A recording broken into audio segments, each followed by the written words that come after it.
I hope this is working. I accidentally clicked out of the streaming link instead of another link that I was using, so hopefully this saved, and hopefully this doesn't still say the Monday after, what was last week, Phoenix, or else this is going to be a little bit awkward. But anyways, if this is indeed working, it shows that it is. But hello, good evening. In between the lanes, what's up? While I post this, I'm going to get a poll going, actually. Very curious to see what your thoughts are.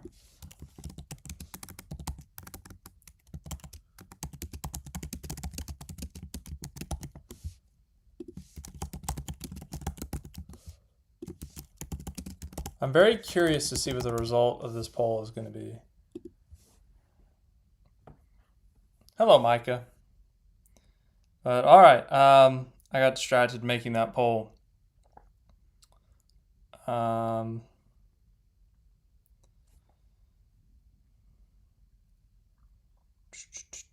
Jamie, what's up?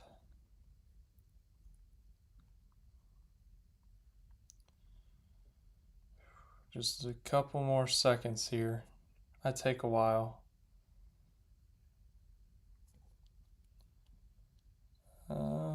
David, Daniel Berry Sports Highlights. What's up? Hope everyone's doing all right. Hope everyone's having a good Monday. Dakota Richard, hello. Born Again Briar, welcome back. And I'm sorry it take a while to do this. Okay, we're good to go. Good to go. What's up? Cloudy 341 Blade, big weekend for you. Congratulations. Big Denny Hamlin fan is Cloudy 341 Blade.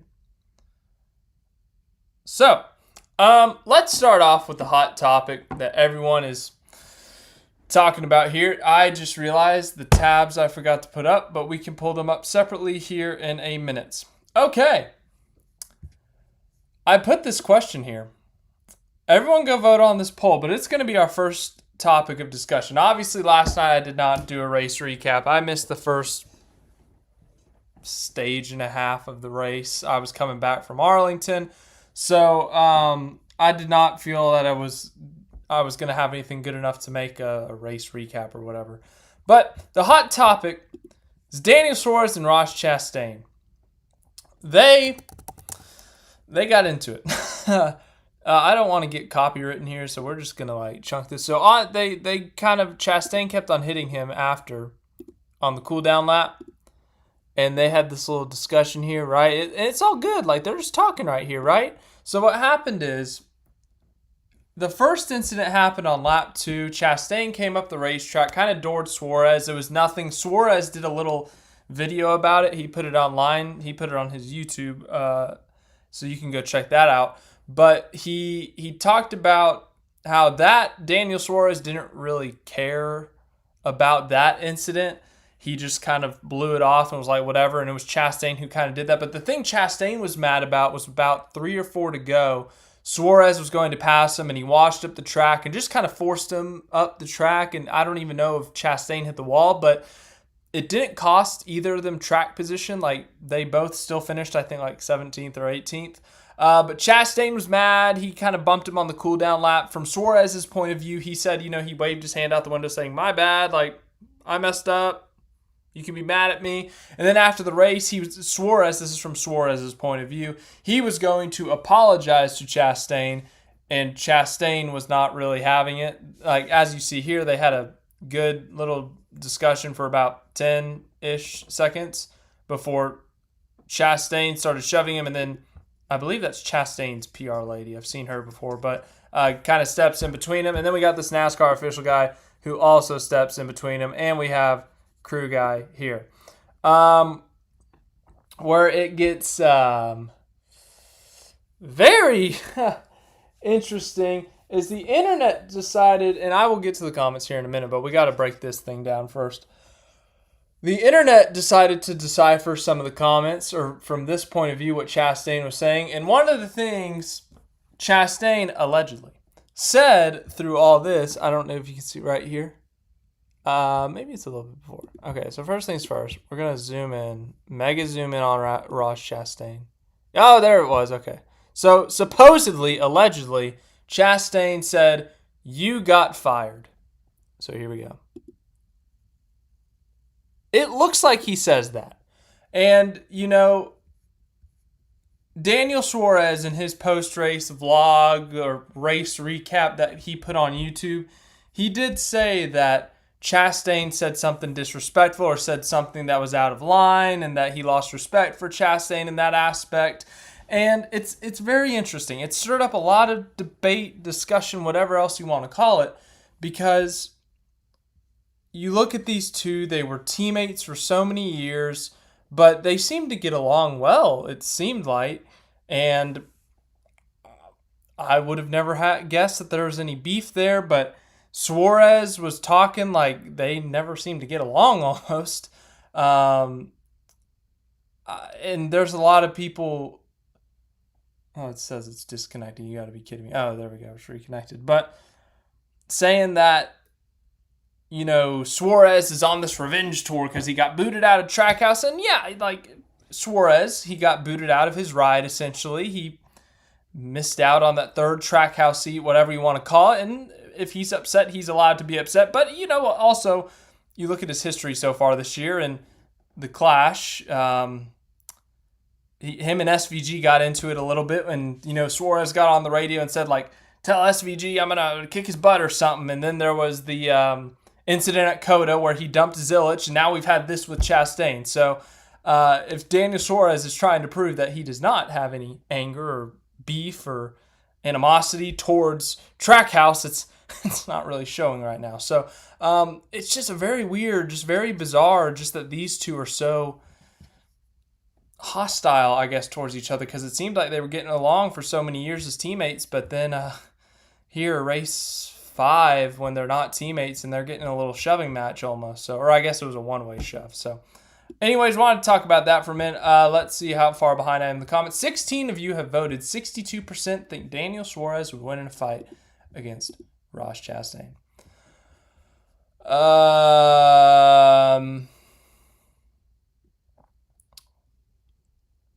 I know Suarez took down a big guy like McDowell, but Chastain has that farmer strength. And look, man, when Chastain lands a blow, it hurts, I think. It's not been punched by Chastain, but when remember Gregson had that bowl cut when he got punched and it literally knocked the bowl out of it? So if he lands a punch, it's going to hurt. It's going to leave a mark. It's going to do all that. But Suarez is tough too. As you mentioned, he took down McDowell. So I think it'd be a little bit more even, but if I had to vote, I think I'd go Suarez, honestly.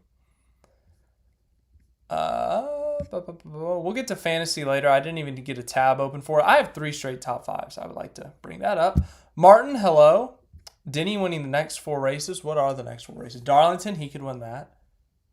Martinsville, I think. Bristol, he could win those. Kansas, I think. Yeah, I guess he could theoretically, but we'll see.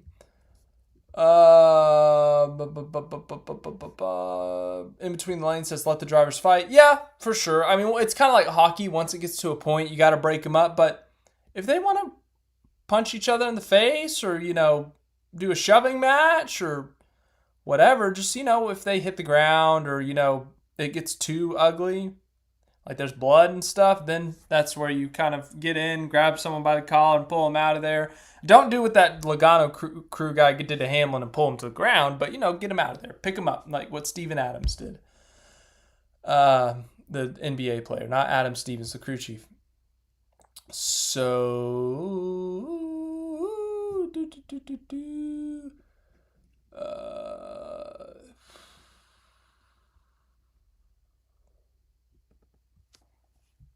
see what this is doing here.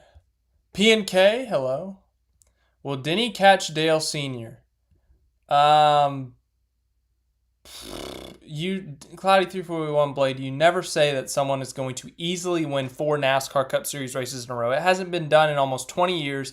And in the next gen car, Oh boy, I know we've had a lot of three-peats in the last 2 years. I think Bell had the three-peat last year. Reddick had one this year. I think Hamlin had one last year, or maybe he only won two straight.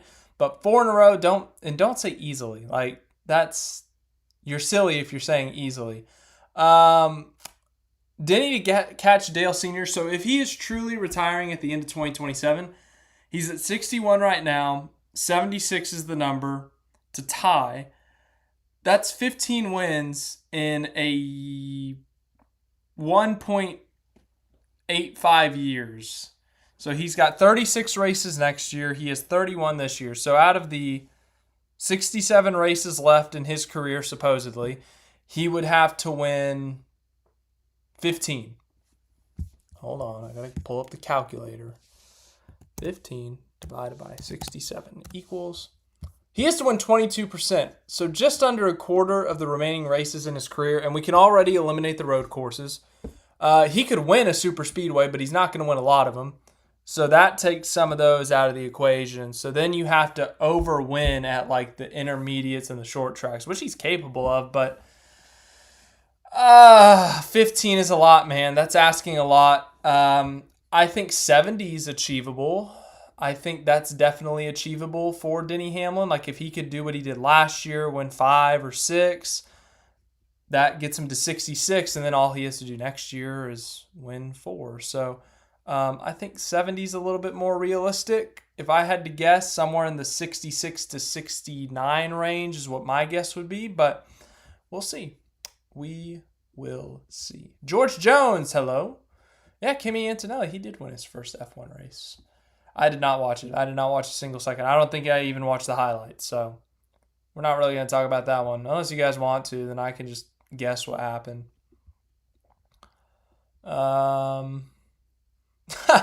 That's one way to analyze it, Jamie. Suarez and Chastain had a couple of incidents when they were teammates. Sonoma last year and Coda a few years ago. I don't remember either of those. You got to tell me some more because I genuinely don't remember. Like,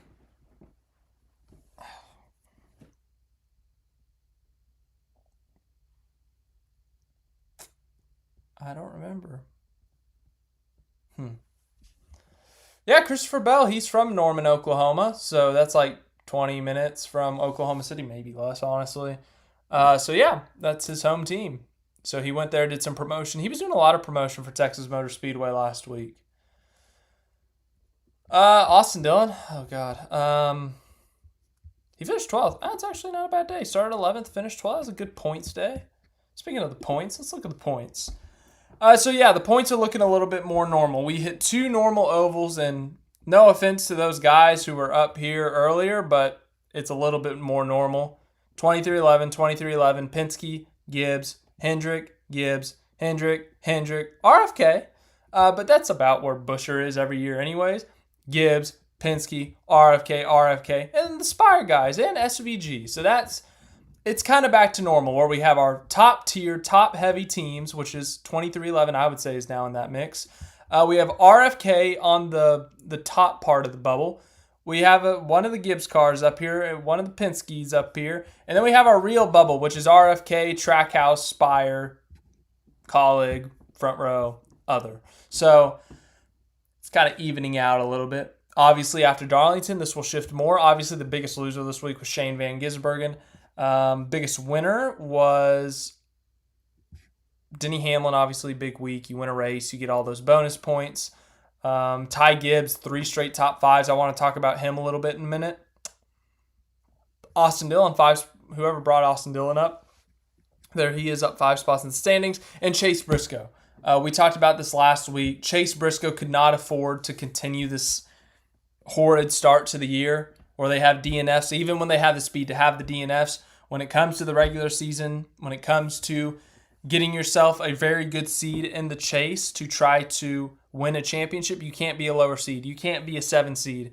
You can't be a 9 seed and win the championship. I mean, there's going to be maybe a year that happens where someone goes on a 2011 Tony Stewart run, wins half the races in the chase, and at that point you just stand back, you applaud. But for the most part, you're probably going to have to be top 5 in the points if I had to guess, maybe even top 3. That's what Denny Hamlin thinks at least. So Chase Briscoe can't keep screwing around, and they got a top 10. It was a mistake-filled day, but they got a top 10, which is better than a DNF. Oh, Zilich, yikes, man. The 88 rookie just is, it's cursed. Last year with the SVG, they had a terrible first quarter of the season. They were back here near last in the standings with Cody Ware. This year, the 88, horrendous start. They are dead last in the full-time points. I know Bowman is technically a full-time driver, but he has missed 2 races. Zilich has completed every race. He is dead last out of all the drivers who have completed every race. So, quite literally the worst possible start to Connor Zilich's rookie season. Now, obviously, there were a lot of expectations and stuff, and I think it was more on the road, but it was always going to take some time to adapt, but he has had some bad luck. He's had some things not go his way. It has been a horrendous start to his rookie season. Okay. Well, P&K, I'm happy that you're happy. And yeah, it was really cool to see Denny Hamlin's family out there. You know, obviously, so much happened to Denny Hamlin and his family over the offseason, and to see Denny Hamlin's mom there after everything she endured as well, that was very heartwarming to see that she was at the track able to celebrate her son's victory. Also at the track where he got that 60th win. I guess that was also the last win that his father was able to see. So really cool for the Hamlin family. Really cool that his daughters got to ride to victory lane in the car with him. So just all around, every aspect of the Hamlin family, just to kind of get some more inner peace, I guess, if you want to call it that. That was really cool to see. And a lot of cheers for Denny Hamlin. How about that? I think just everything he went through, everything that happened to him,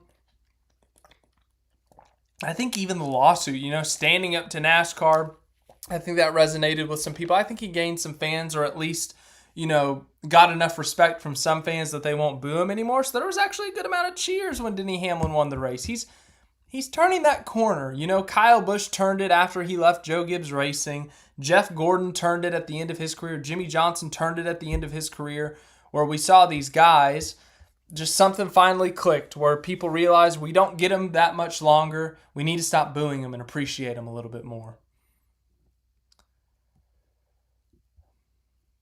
Yeah, Chevrolet, they're winless so far. I mean, they got a decent shot at Darlington with Byron and Larson, honestly.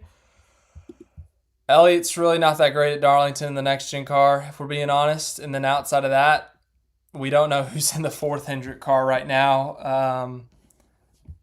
Spire, no. So honestly, they may not even win this week. I think Martinsville and Bristol are going to be a much better chance for Chevy, just because, you know, Byron and Larson are really the only chances at Darlington, if I'm being honest. But when it comes to Bristol and Martinsville, you know, Elliott's really good at both those tracks. Elliott could very well win at Martinsville, I would say.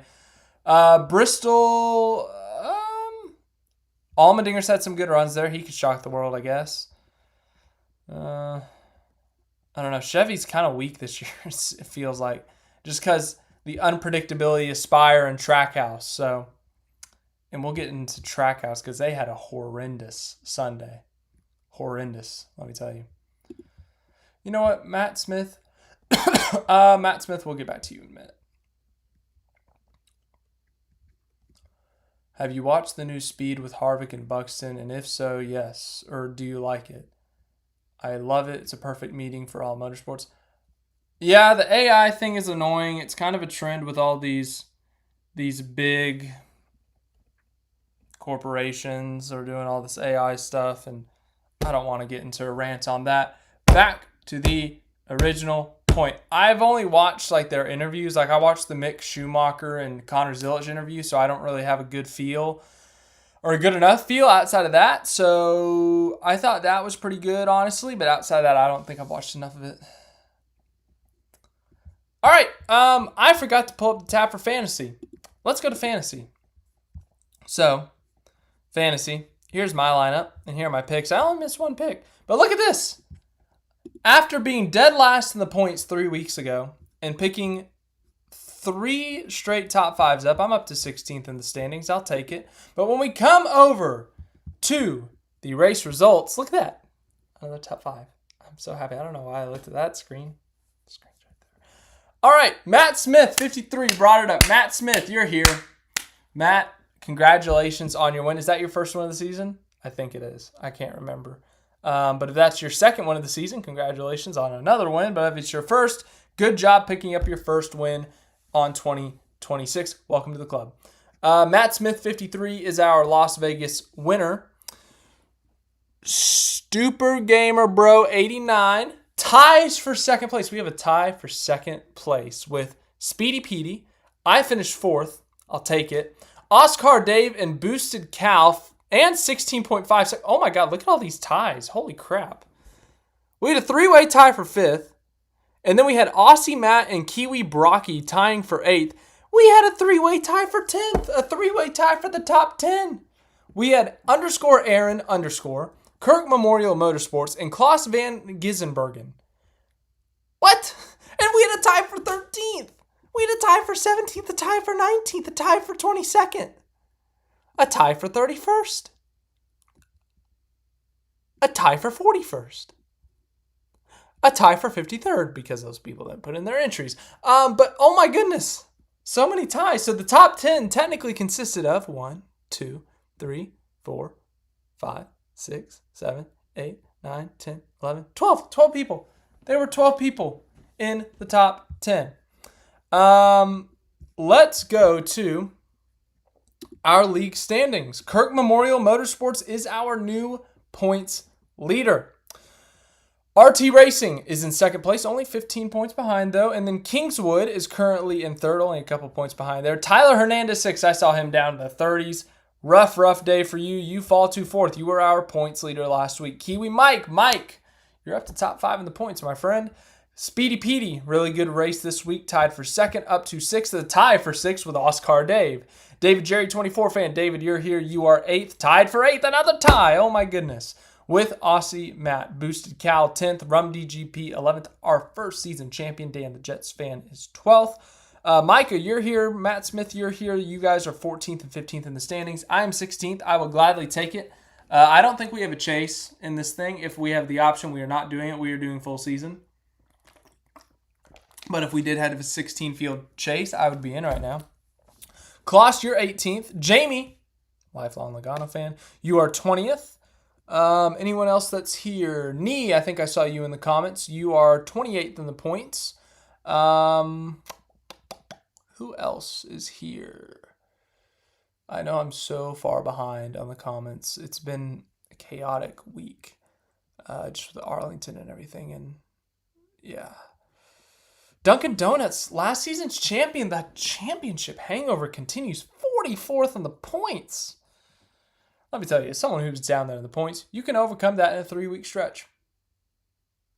You guys better pray that this top 5 streak doesn't continue, because if I get into the top 5 of the points, I will be unbearable. And now to our last in the points. Dark Horse, Space Wrangler Racing, set your lineups. And JTF526, you are last. But you can improve, so I believe in you. As for 36 for 36, I had Bubba Wallace. He's always so good in the Spring Vegas race, so top 10, 13 stage points. Another solid week for me in the 36 for 36. That's 3 straight weeks of 40-plus points.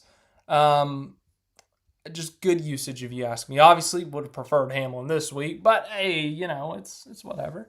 Darlington, I think I'm going to use Eric Jones. He's just so good, and I'm saving Reddick for the 500, Southern 500. I always use Martinsville as the Elliott, or spring race as Elliott, but we're not here to talk about my usages. We're here to talk about our league. Our league, we have 66 members.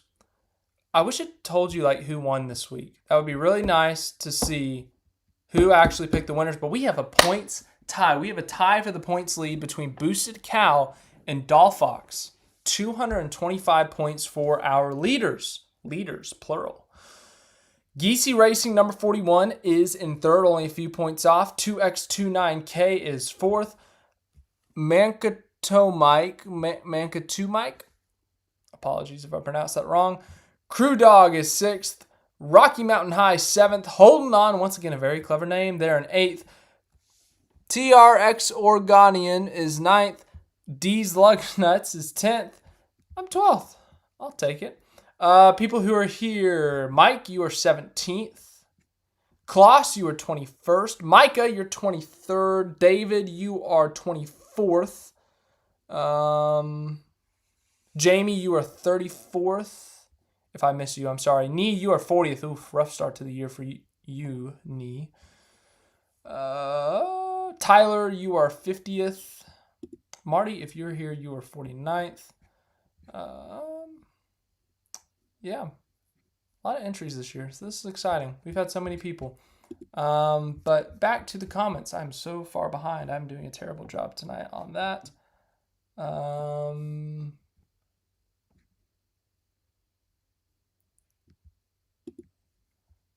Don't bring up the Thunder. Oh, Micah, I'm a Thunder fan. I can go get the championship hat. I can take off the Arlington Grand Prix hat, and I can go get the championship hat if that makes you happy. I'm just kidding. I won't do that. That's too mean.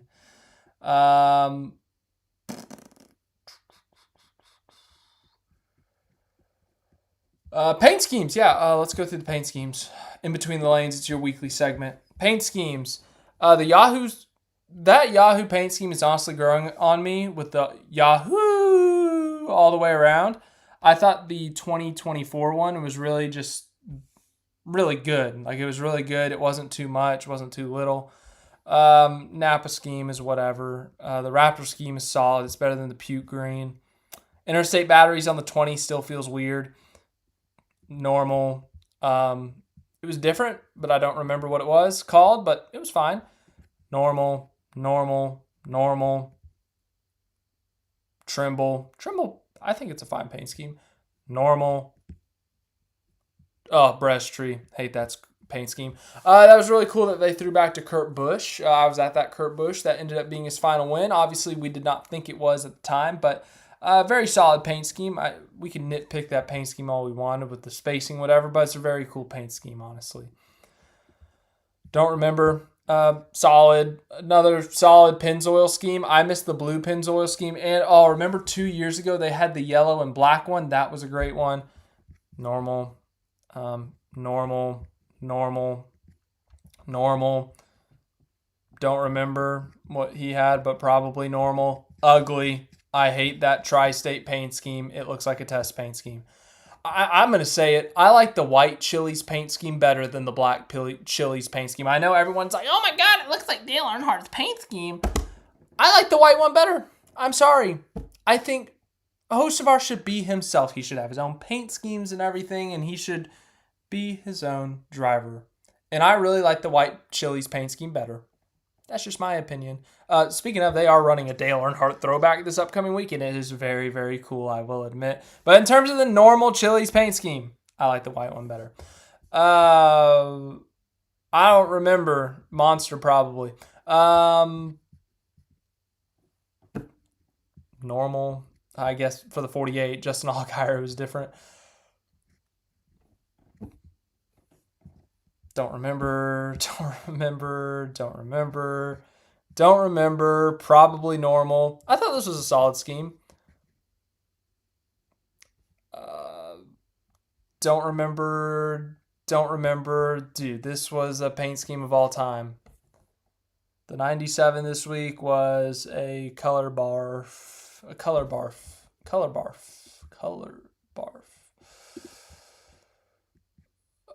No, this is only a 1 week time change. Just because I didn't do a race recap this week, I decided to add some more time just because I didn't say anything about the race last night. Oh, thank you, Nick, for telling me that. Okay, now I know that. It's locked up here. Farm Rich. Oh, Farm Rich was for Prosper, Texas' own Chris Buescher. Okay, good to know. Thoughts on the Felix Rosenquist scheme? This is what I thought of it. It sucked. It was horrible. Probably doesn't show up in November when it matters. Yeah, that's what I thought.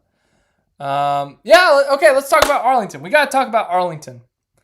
Dude, the as the people on the line say, the vibes were high. It was so cool. That was my first IndyCar race.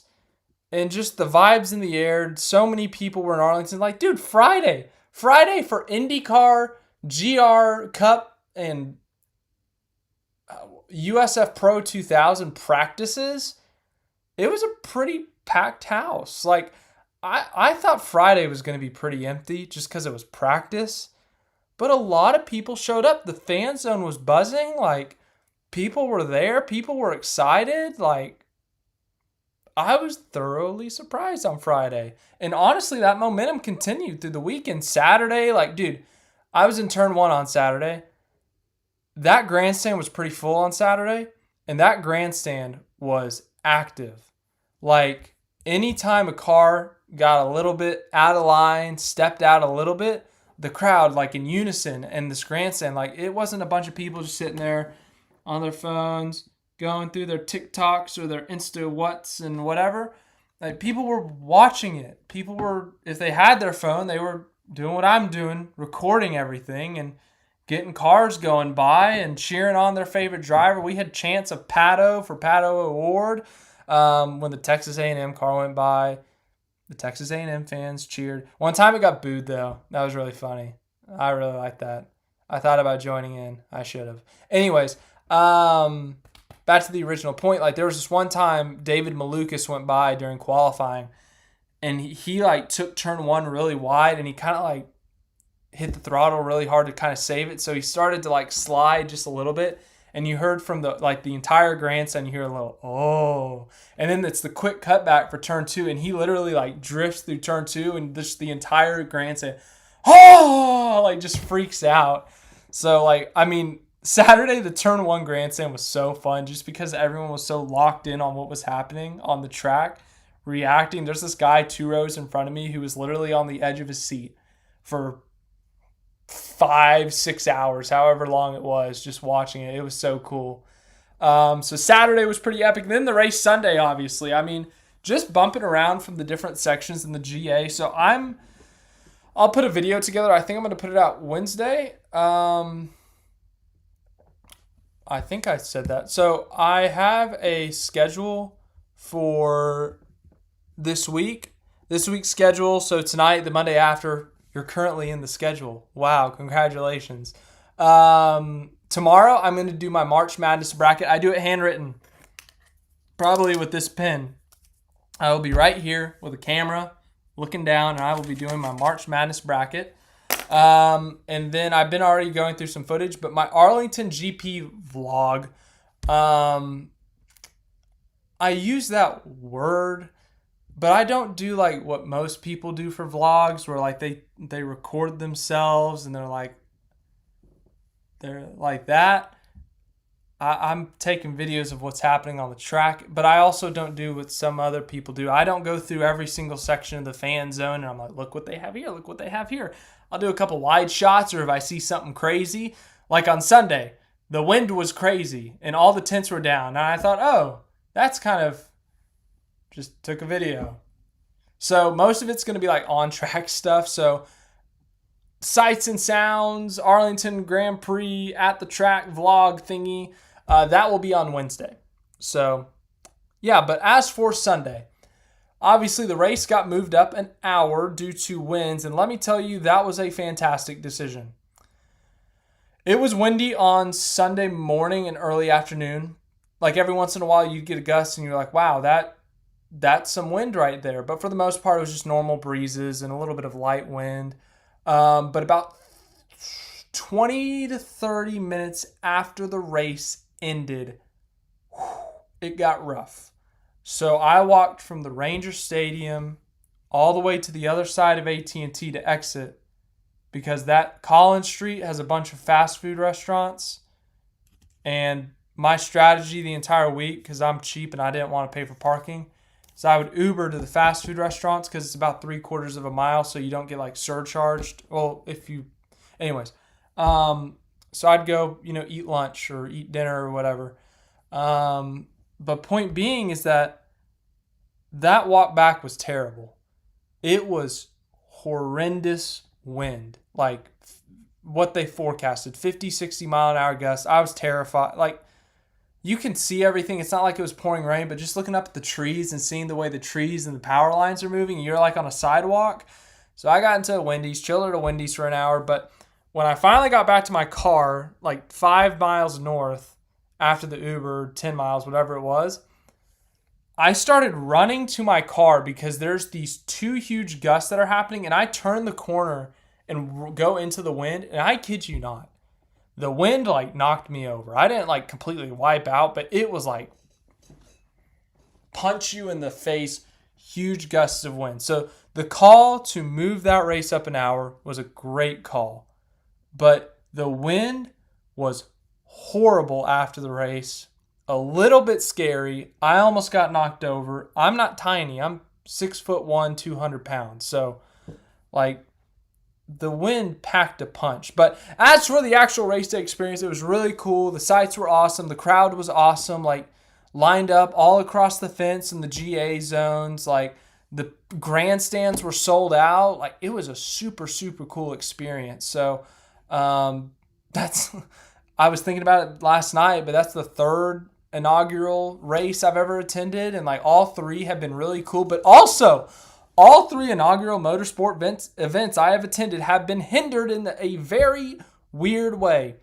The inaugural NASCAR at COTA race, monsoon, flooding, the race gets called because there's standing water and they can't stop wrecking. Las Vegas Grand Prix, they did not seal the manholes properly, so they had to cancel first practice, run second practice at 2 a.m., kicked the fans out, and then the rest of the weekend went fine. But they had that manhole issue. And then the Arlington Grand Prix got moved up an hour because of extreme winds and running back to the car, running to the Uber. Whew, oh my God, it was a little scary. So, but yeah, really exciting race. Not the greatest race ever, but dude, that move that Kirkwood made on Palou for the win, whew, that was pretty epic. That's pretty epic. Yeah, more spoiler alert. No SVG recap tonight. Like last week, I kind of did a half one, and it was like 3 minutes long. I don't even know what I'd say for this one. He almost spun out on lap 1, and he ran dead last the rest of the day. That's literally the SVG recap. Now, I'm sure there was more said on the radio. I had to go rewatch the IndyCar and the Cup race today, so I didn't really have time to go back to the radio, but that's basically it. He almost spun out on lap 1 and finished dead last. So, yeah. What kind of music entertainment did they have before the race? No, they did the concerts after the race, actually, Jamie. So Friday it was... God, Jamie, you're quizzing me. I don't remember. See, my problem is I don't really listen to a lot of modern bands and stuff. Like, I like old bands. So I don't go to concerts, basically. So I'm like a horrible resource for concerts, concert experiences, who's playing at a concert. But they canceled Sunday. Sunday was T-Pain. I've heard that name before. Couldn't tell you a single song from T-Pain. But Sunday was T-Pain, and that got canceled. Friday was All Time Low with a performance from Giovanni and the Hired Guns. That went on as scheduled. Saturday was Shamrocks and Shenanigans. Enjoy live music and St. Patrick's Day festivities at Texas. Oh, so that wasn't even at the concert venue. So no concert on Saturday. And then Sunday was supposed to be T-Pain, but it got canceled because we had like tropical storm level winds. So I got a new hat. They had this one hat that was really cool. I didn't get it because, frankly, I didn't realize there was going to be more options on the complete opposite side of the track, and I had already gotten this hat. But I still think this is a really cool hat. The entire goal, so my new thing, as of like the last couple of years, has been any new track I go to, get a hat. And my big goal this week was it had to say inaugural. It had to say the inaugural Grand Prix of Arlington. Like, I regret not getting a hat at Vegas for the Vegas Grand Prix, the inaugural Vegas Grand Prix. That's That's a regret I have. Fun fact. But outside of that, like last year I got a Bristol one, Darlington, Kansas. Like that's just ultimately the goal here now. It's just to collect hats, use them. Like I only wear hats out. Every once in a while I'll do a Texas Rangers hat. I got that Alaska hat, but racing hats for the most part.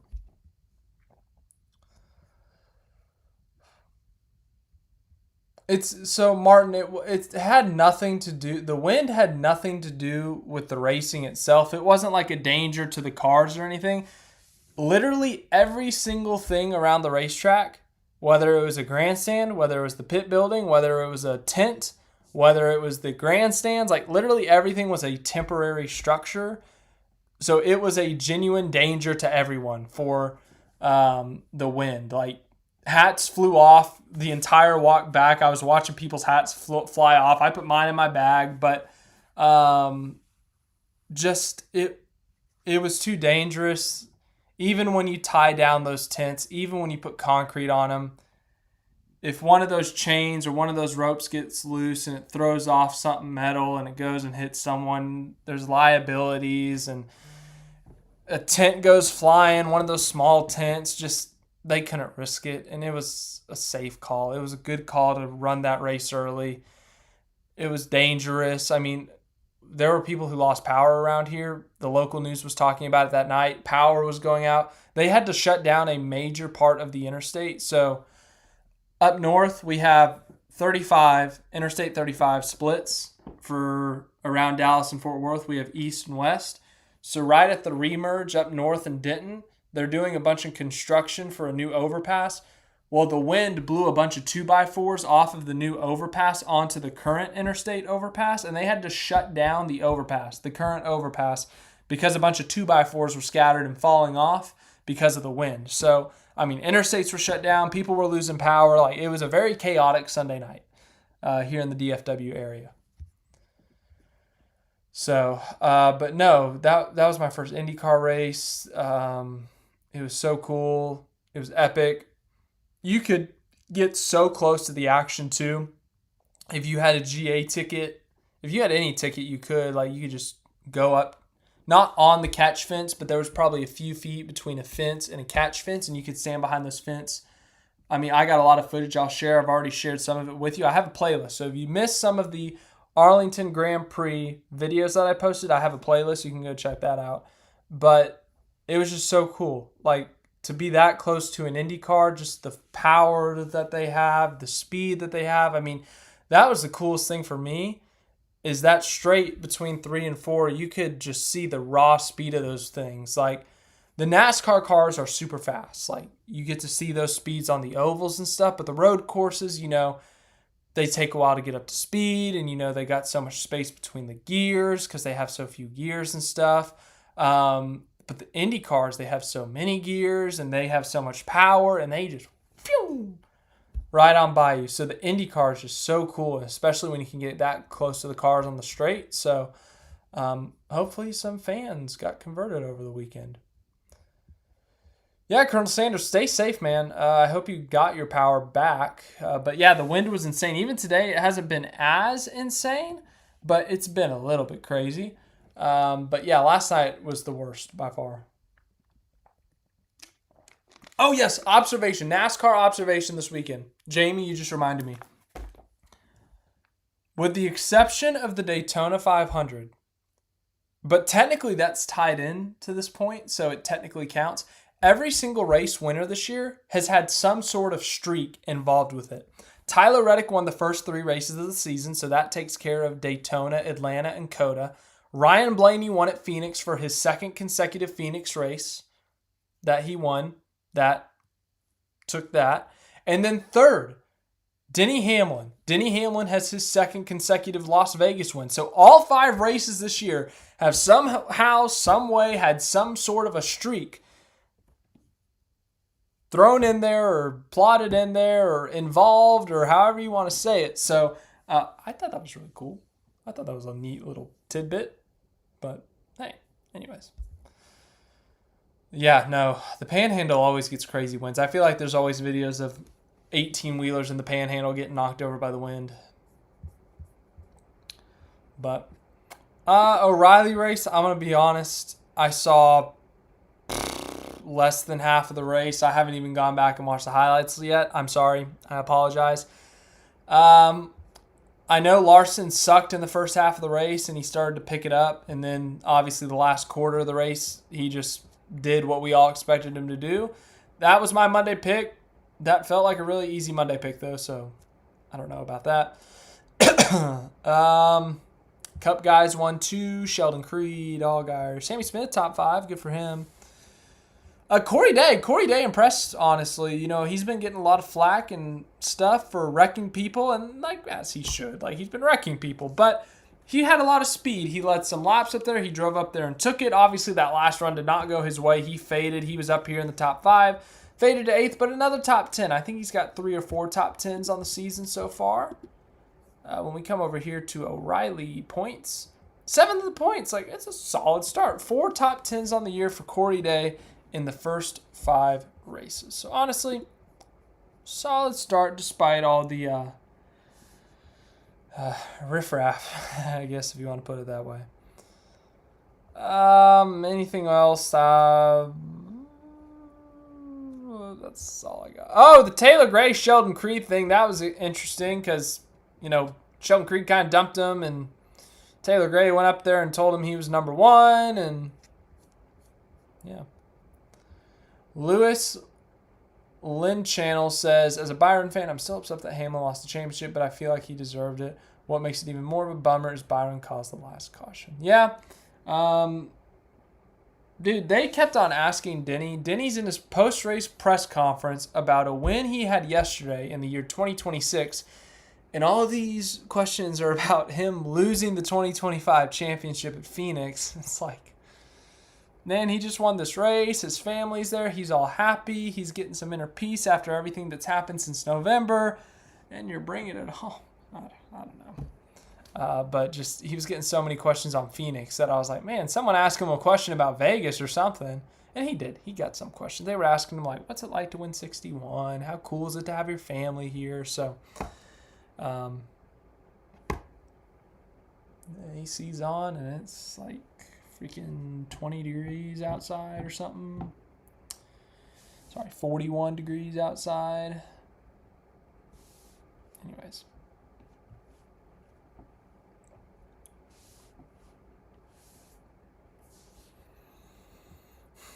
Yeah, Chevy, they're running the O'Reilly series as much as they've struggled in Cup, 8 of the top 10. I mean, there's no Ford in O'Reilly, so the manufacturer battle's a little bit skewed here, but 8 of the top 10. So Wallace with the top 10, and then Chase Briscoe, a Cup guy, up there in second. I mean, a Cup guy won it, so what's that argument even for? Yeah, O'Reilly points. We looked at Corey Day, but Sheldon Creed obviously got the win at Atlanta. He's got 3 top 10s, all top 5s, by the way. So he'd probably have 20-ish more points. So he wouldn't be in the lead, but he'd be third, solidly in third.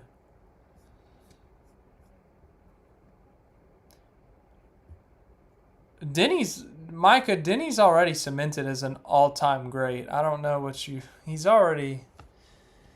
won 3 Daytona 500s. He's won the Coke 600. He's won multiple Southern 500s. He's missing a championship and a Brickyard. That's all he's missing. He's won the Bristol Night Race. He's won, I mean, if we go through the tracks, he's won at almost all of them. When we get to the right-handers, then that he's only got one of those at Watkins Glen in 2016. But let me think. Just Martinsville, he's won at 6 times, 5 times, whatever the number is. Bristol, he's won at 4 or 5 times. Texas, he's won at 4 or 5 times. He won the first race I ever went to there in 2010. He swept Texas. He's won at Pocono. He's got the most wins at Pocono all time. He's won Michigan. He's won St. Louis. He's won at Homestead. He's won at Richmond, that's his home track. He's won there like 2 billion times. He's won at Auto Club. He's won at Phoenix. He's won at Vegas. Like, he's won at almost every single track. So he's got 61 wins. He's top 10. Like, he's already a legend. So he's already a legend. He's a first ballot Hall of Famer. And if he doesn't win a championship as a driver, he's going to win a championship as an owner. I don't think anyone's disputing that. If he doesn't win a championship as an owner, then he's like cursed or something. But yeah, he's got the most wins at Pocono. I mean, all right, let's do a little side quest here. Denny Hamlin wins in the NASCAR Cup Series. He's won the Daytona 500 3 times. He's won at Atlanta. Was it the old Atlanta? Yes, but Atlanta is Atlanta, so he has won at Atlanta. As I said, the right-handers were skipping him. Outside of Watkins Glen, he's won at Watkins Glen. Outside of that, he is not. Phoenix, he's won there a few times. Vegas, he's won there a few times. Darlington, he's won there quite a bit. Martinsville, quite a bit. Bristol, quite a bit. Kansas, he's won there a couple times. Talladega, he's won there a couple of times. Texas, he's won at quite a few times. Watkins Glen, he's won. Dover, he has won a few times. Excuse me a second.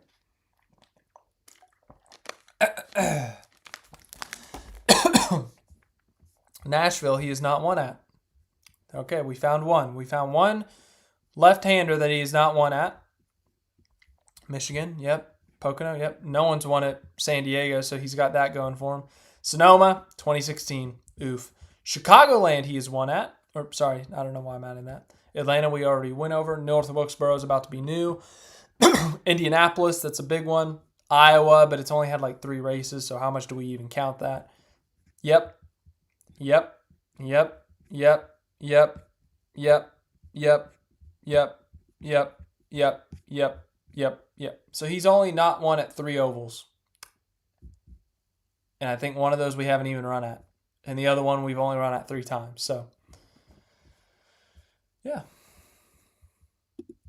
Here's the thing, Micah. I get the point you're making, but how do we view Mark Martin? Everyone in 2026 loves Mark Martin. And I'm not saying people shouldn't love Mark Martin, but Mark Martin didn't win a championship. He won a ton of races. He won a ton of crown jewels. He tore it up in the 90s and 2000s and even the 2010s fit. But Mark Martin right now is regarded as an all-time great, as a legend. That is the word. Or all-time. Are you saying all-time great or legend? I can't remember what your original. All-time great. Okay, so all-time great was the original phrasing. People consider Mark Martin an all-time great, as he should be. But right now, everyone looks back on his time in NASCAR as epic. No one really thinks about the championship losses or him not having a championship. Everyone thinks about all the wins. But then it also gets brought up, yes, that he is the greatest to not win a championship. But I think that's how Denny Hamlin's going to be viewed in 20 or so years. All-time great. Won a ton of races, tore it up in his time, but yeah, maybe the greatest to not win a championship. In fact, we have our new poll. Ross Chastain, congratulations. The people, all 29 of them voted who would win in a fight between you and Daniel Suarez, and 55% of them said you. New poll. Oh, shoot.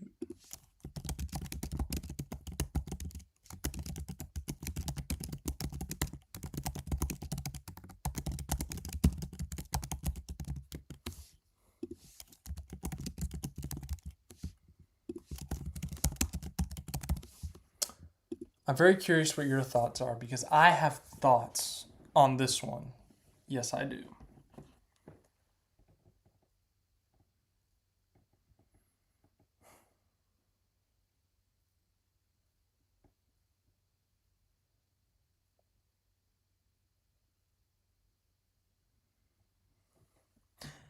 Micah, I'm kind of with you.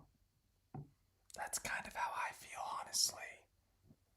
All due respect to Mark Martin, as I said first, dude, Hall of Famer, all-time great driver. But I do think Denny is the best to not win a title. And that's fine, Jamie. At least you were open about it. And obviously, Denny Hamlin can end this debate in November. If Denny Hamlin does what he did last year, goes on a tear, wins 7 races, dominates the chase, well, there you go. KJ, what's up? Yeah, we didn't even talk about the speeding penalty. Hamlin had a speeding penalty at some point in this race. Had to overcome a speeding penalty, as he has before. He likes to speed on that pit road. But so did the other Gibbs drivers. So, anyways. He was the best driver yesterday. And it proved, and it ended up showing in the results because he's the winner. Also, technically, Denny Hamlin has won 4 of the first 5 races this year.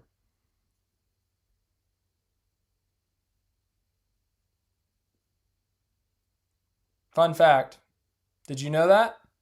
Raise your hand if you knew that. Denny Hamlin has won 4 of the first 5 NASCAR Cup Series races this year. So, yeah. And Matt Smith, that's fine. Hey, you're a Mark Martin fan.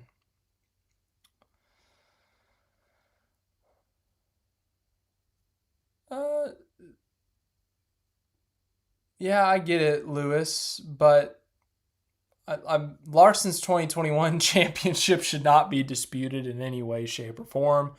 Last year, you can make arguments for Denny, and you can make arguments for who else was really good last year? Blaney, maybe. But I thought he was a deserving champion. It wasn't as, emphatic as it was in 2021, but it was still pretty like, hey, yeah, he's a deserving champion. But obviously 2021 was a historic season, double-digit wins, regular season championship, like very, very deserving. Yeah, and there's just so many things about Denny Hamlin's win yesterday. I mean, as you said, it extends his win streak. It extends his different seasons with a win, and he's the fifth driver to win a Cup Series race after the 7-time start. So there's another one.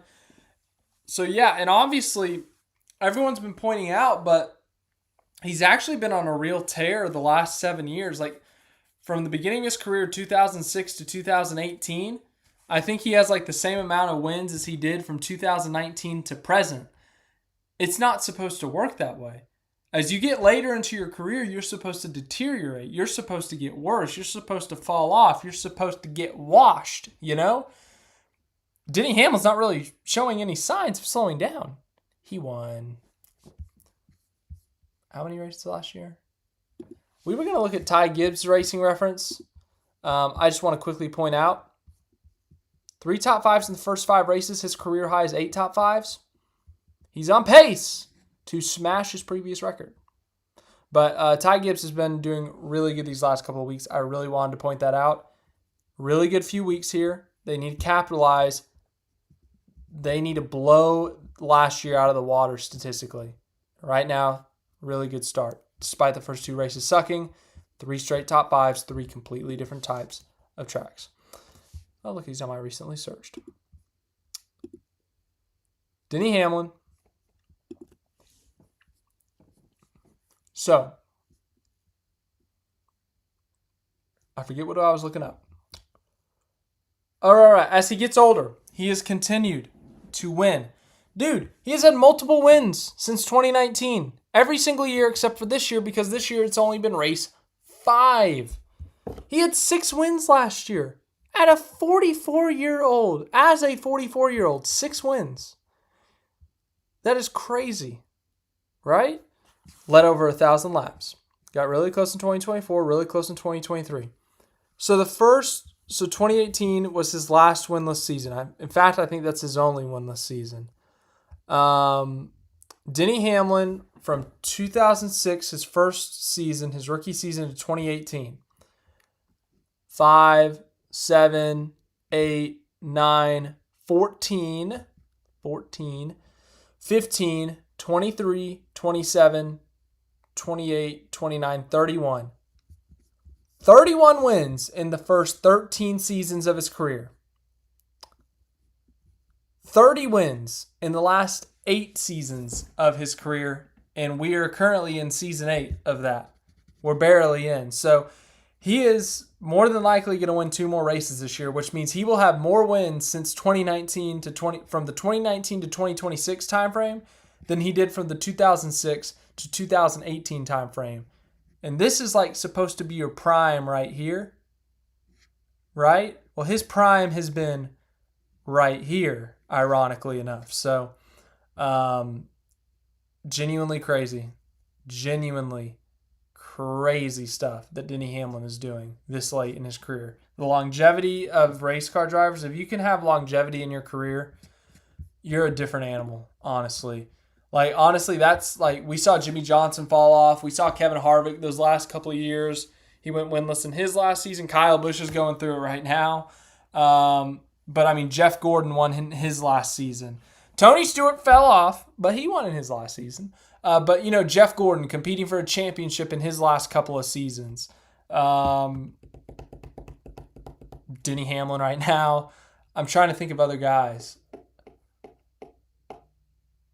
I'm struggling here. Someone help me. Someone save me from embarrassment. But, I mean, this is not normal. This is not normal. It's not normal. We got to appreciate it. Denny Hamlin, what he's doing right now, it's an understatement to say it's special, honestly, this late in his career. It's crazy.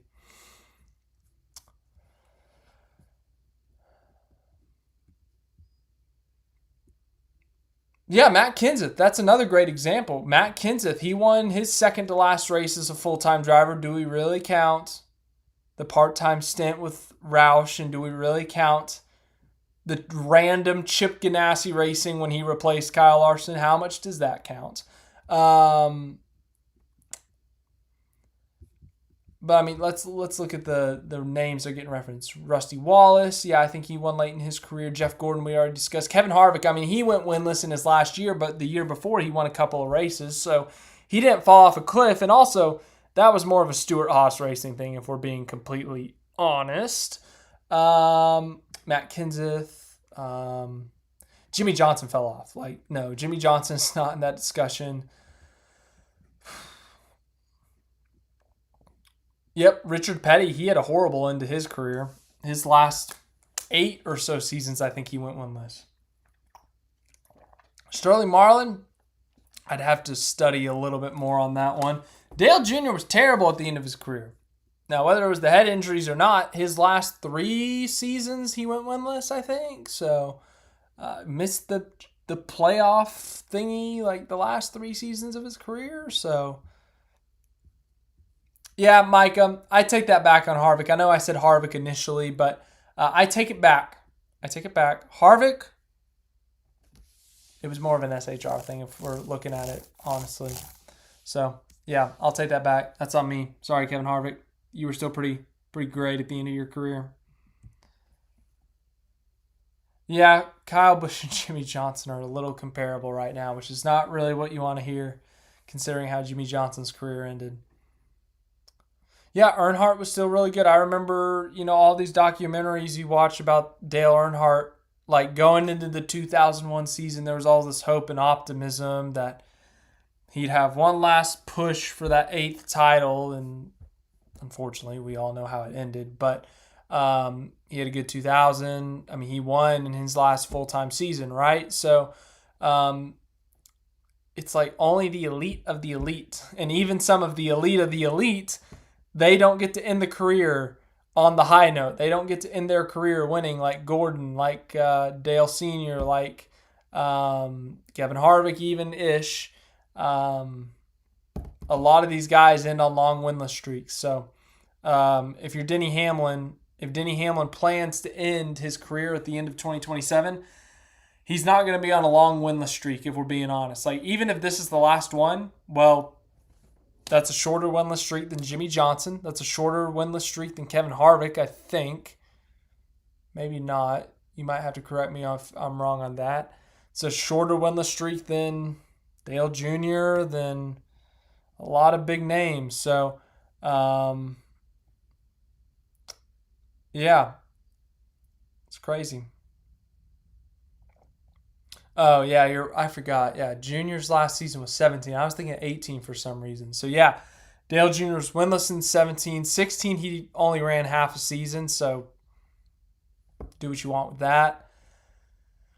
And then yeah, 15 was the year I think he got kind of screwed there with that whole one attempt at overtime thingy. And then yeah. Yeah, Casey Kane. Casey Kane, I know he won in his last season with Hendrick in 2017, but he had been really bad those last 3 years. He was on a 3-year winless streak before winning that 2017 Brickyard. So, yeah, I guess kind of the same for him. Morgan Shepherd, yeah. Time for a new poll.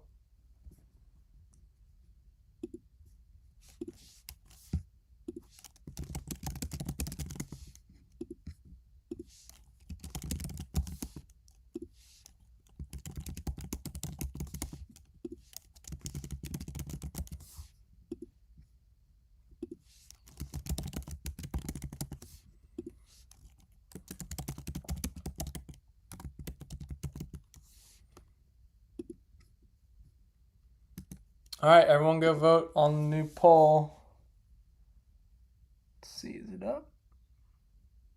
It is up. Yay.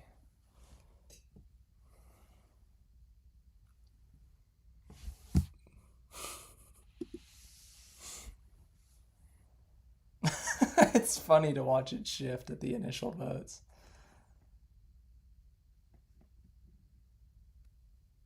I'm having way too much fun looking at this.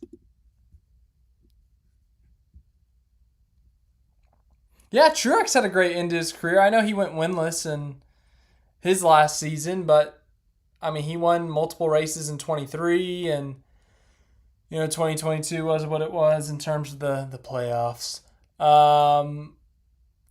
But no, Truex was extremely competitive at the end of his career. It's just that 2024 he went winless, and he probably should have won that Richmond race in the spring, but that's life. So, anyways, why is Cody Ware not in this poll? Sorry to disappoint. Also, let's talk about a couple random topics, shall we? March Madness, as I said, I will be filling out my bracket tomorrow. In fact, as soon as this is over, I'm going to print this out. I'll tell you right now, I'm not picking Furman. I hope they lose by 100. First four, I am a Texas fan. I have no hope. We will probably lose. Just no faith in this team. They have been on a skid, and that's what I'll say on that. I hate that I have to pick this game because Miami of Ohio is such a fun story, and I love saying Boopy Miller. Boopy. So the fact that I have to pick one to lose just hurts my soul.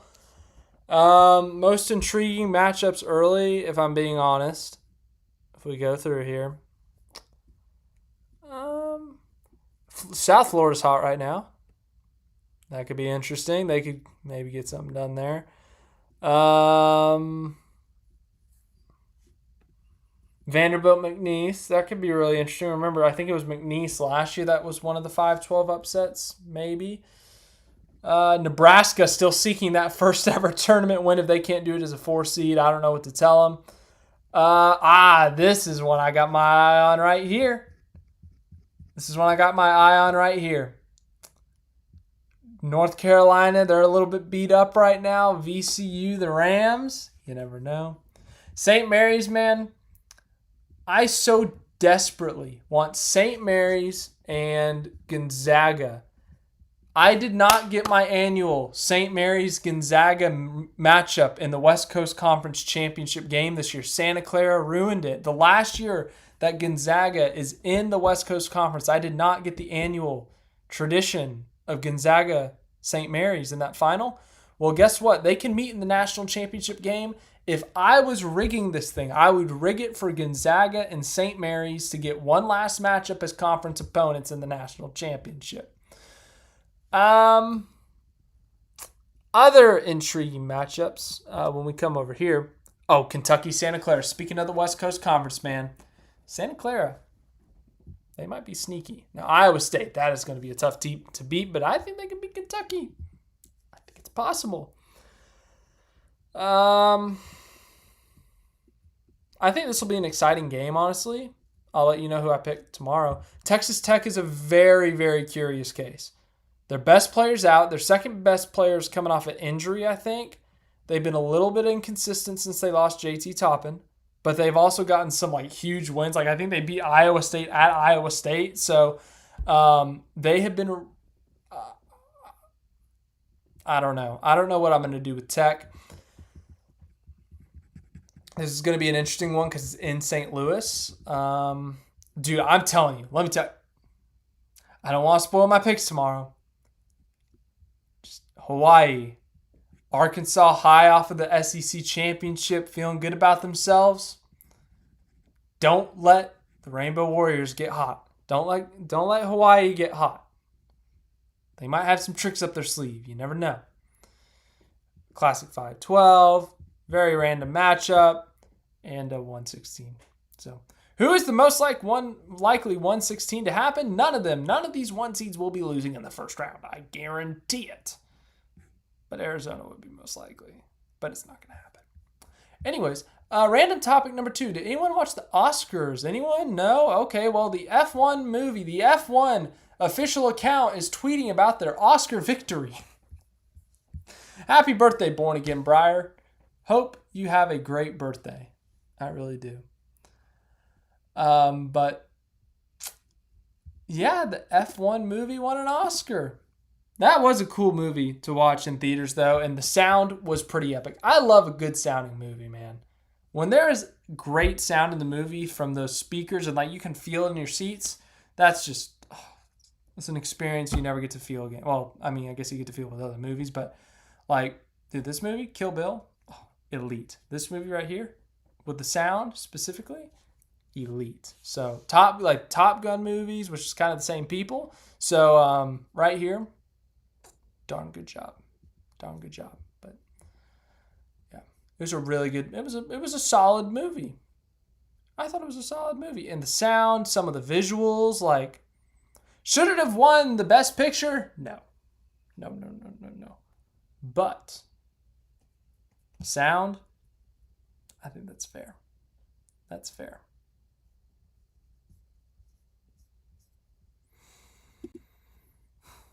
I'm going to hour 15. We did this extended session, so we can keep going. We don't have to do Monday picks yet. I got to keep this tab open so I can print. You can shop. Oh my goodness.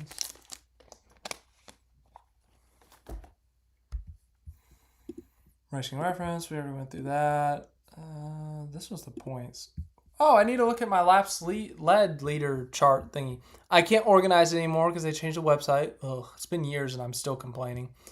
I believe Christopher Bell is now our top lap leader. Second place, Denny Hamlin. Third place, Larson. Fourth place, Reddick. Fifth place, Logano. And then I think it's down here, Briscoe is sixth at 58. Sixth is Bubba, and then it's Briscoe. Byron's led 28. SVG hasn't led a lot of laps, actually. I was thinking road courses, but no. Bunch of people have led 19, apparently. John Hunter, Nemechek, Kyle Busch. All right. A couple people have led 13, including Josh Berry. In fact, there was some stat I saw on the Twitter. I can't remember who said it, so if it was you, good job. Take credit in the comments. There are 5 full-time drivers who have not led a lap. That is Connor Zilich. That is Noah Gragson. That is Eric Jones, Austin Dillon, and Riley Herbst. I think that's it. Oh, Daniel Suarez. So 6. 6 drivers have not led a lap. Guys, Ty Dillon's led laps.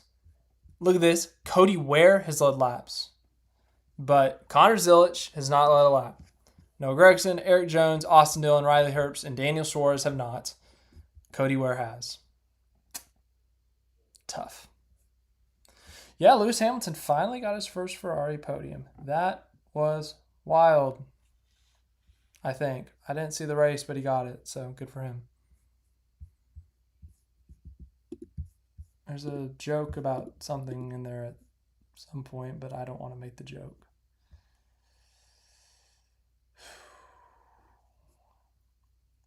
Also, can I just say, it has been so cool to see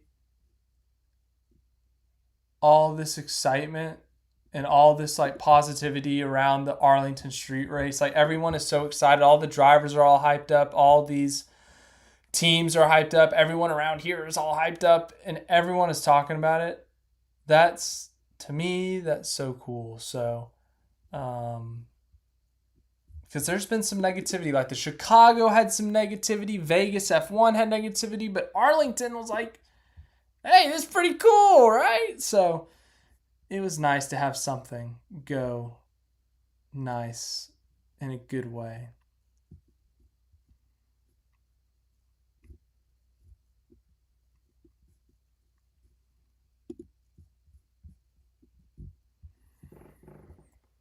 KJ, let's see here.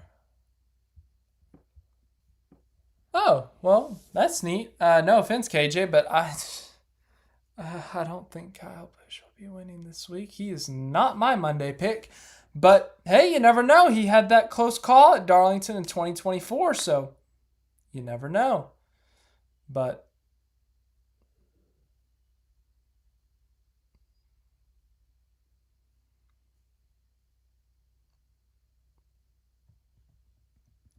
yeah, the wind was the only negative thing, Jamie, and guess what? We can't control that. So, fine by me. All right, Born Again Briar, you said it. We're doing it. Monday picks, people. Monday picks. Darlington triple header, and we have 2 people going for the sweep. We got 2 people competing in all 3 races. That's Christopher Bell and Ross Chastain. Craftsman Truck Series off for a few weeks here. Well, guess what? They are back, baby. William Sawalich is in the 1 truck. We are automatically into the notable entries. Corey Heim will be in the 5 truck. By the way, they kind of killed Throwback Weekend. It's not officially a thing anymore, but there's still a lot of throwbacks this week, which I was very happy to see. I love Throwback Weekend. I did a little piece on it last year. I can put it down in the description of when I clip this if you want to see it, but I thought it turned out pretty good. And also just, I love Throwback Weekend. I think it's such a cool thing. We get to tell so many stories about different cars and people and the sport and the history and even outside of the sport. So I'm going to miss the official Throwback Weekend, but I'm glad that there are still throwbacks happening. Back to the notable entries in NASCAR Truck Night in America.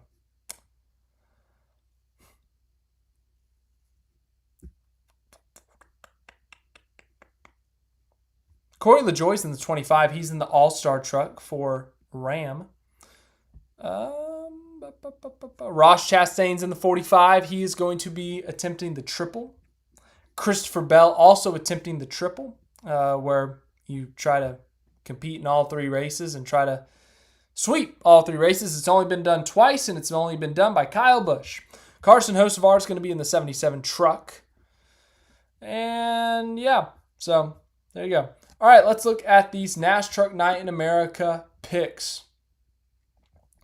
Briar is going with Infinger. All right, solid pick, honestly.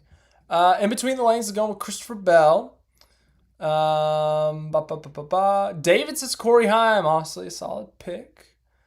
Micah looks like he's agreeing. Oh, that is something else. Never mind. Ignore that. But hey, Micah, Briar, Jamie, appreciate you all. You guys are epic. Nia's going to go with Butterbean. All right. Getting the Ram their first win, maybe? Hey. Or I guess their first win since getting back. Martin's going to go with Ross Chastain. He did win this truck race 2 years ago. So, good thing to remember, Martin. That is a solid pick. Anyone else? NASCAR Truck Night in America. Darlington Raceway.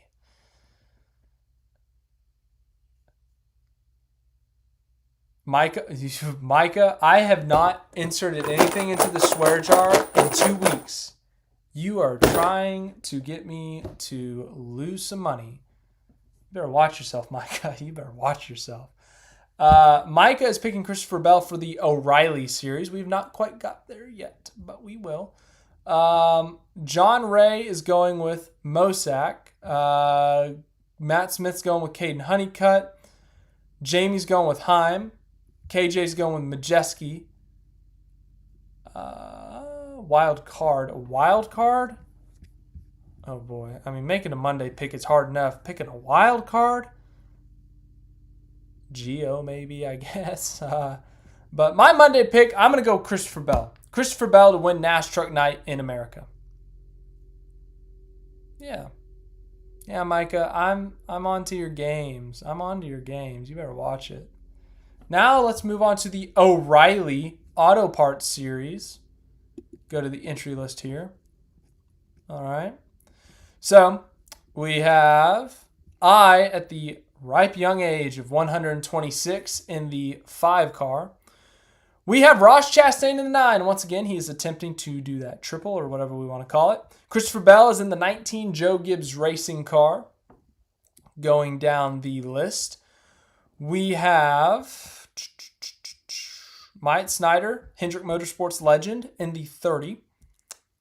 We have Raja in the 32 again. We have I at the nice young age of 126 in the 35 as well. We're seeing a lot of Biffle throwback schemes this weekend. Brendan Poole is running one, by the way. So here's one. We do not know Alex Bowman's status. There's a chance that Kyle Larson is in this car. There's a chance. If he is in this car. Oh boy. After like last week, I picked if this said Kyle Larson right now, I think I'd pick Kyle Larson undisputed, but because it does not, and I don't know, and I don't want to waste a Monday pick on a maybe, I will not be picking Kyle Larson. But if you would like to, if you want to feel risky, you go crazy. That's it. Yeah, cool. Anyways, NASCAR O'Reilly Series picks. Mike is going back to trucks and says Heim. Born Again Breyer says Sheldon Creed. David says Brandon Jones, no question. Solid pick, David. Remember, he won the O'Reilly race at Darlington 1 year ago. So solid pick, David. Really good at Darlington and Kansas. Very random, but very good at those tracks. In Between the Lanes is going with Christopher Bell again. Born Again Breyer says a Creed Mare 1-2. So Haas Factory Team 1-2. John's going with Allgaier. Nee is going with Chastain. Jamie says showing love for Jesse in the O'Reilly series. Very clever there, Jamie. KJ says Allgaier for the win at the Lady in Black. Anyone else? Anyone else? Monday picks for the NASCAR O'Reilly series. O'Reilly Auto Parts series, also known as the No Apps, I guess. Still feels weird to say. Yeah. Matt Smith says Larson back to back. So if we do indeed get Larson, if we don't get Larson, then, well, I guess that's unfortunate for you.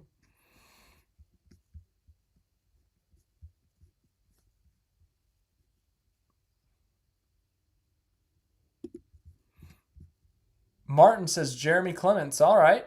Sure. Martin, go crazy. I'm going to be like in between the lanes. I am also going to go with Christopher Bell. I'm picking Bell to win the Truck Series race on Friday. I'm going to pick Bell to win the O'Reilly. Born Again Breyer, I see you. I'm not falling for your tricks. The O'Reilly Series on Saturday. So Sunday, can he pull off the sweep and make history? Let's go to the NASCAR Cup Series race at Darlington Raceway. We only have one notable entry this week, and we do, of course, have the question, will Alex Bowman race? Will he not? We do not yet know his status. But as for everything else, if you have a favorite driver, look for their sponsors. Who's your favorite driver? What are they going to be running this week? Are you a Noah Gragson fan? You will be looking at Long John Silver's. Are you a Kyle Busch fan? BetMGM. Is gambling even legal in South Carolina? Why would they not run this at Vegas?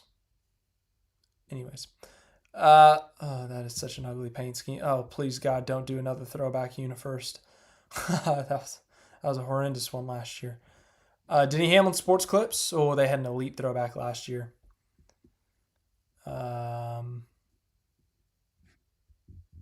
All the RFK cars are doing a throwback to Biffle. Very cool. Very, very cool. Columbia on the 23. We've got Dollar Tree on the 42. We've got Timmy Hill in the 66. That is our notable entry. Delaware Life on the 71. We have Red Bull. And look at this. WeatherTech, where have you been? Everyone has been wondering about you. Well, WeatherTech is back. WeatherTech is on the 97 this week.